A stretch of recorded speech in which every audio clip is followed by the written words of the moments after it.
Hi friends. Gond కటీరా ఉపయోగాలు. గోంద్ ఒక ప్రకృతి గమ్. రాత్రంతా నీటిలో నానబెట్టిన గోంద్ కటీరాను ఉదయం జెల్లా మారిన తర్వాత నీరు లేదా పాలతో కలిపి తాగవచ్చు.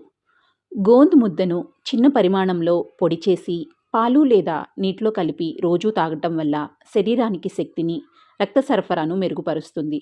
పిల్లలకు పోషకాహారం, ప్రోటీన్, కాల్షియం, విటమిన్లను అందిస్తుంది. ఎముకలు, జాయింట్లను బలపరుస్తుంది. శరీరాన్ని బలంగా ఉంచుతుంది. దగ్గు మరియు జలుబును తగ్గిస్తుంది. శీతాకాలంలో శరీరాన్ని వేడిగా ఉంచుతుంది. మానసిక సమస్యలు తగ్గించటానికి ఉపయోగపడుతుంది. గర్భిణీ స్త్రీలకు శక్తివంతమైన పోషణనిస్తుంది. ఇది బోన్ మినరల్ సప్లిమెంట్ లాగా కూడా పనిచేస్తుంది. ప్రతిరోజు చిన్న ముద్ద తీసుకోవడం సరిపోతుంది. మధుమేహ రోగులు ఎక్కువ చక్కెరతో కలిపి దీన్ని తీసుకోవడం తగ్గించాలి. ఎక్కువ మోతాదులో వాడటం మంచిది కాదు. అలర్జీ ఉన్నవారు దీన్ని వాడకూడదు. Thank you for watching.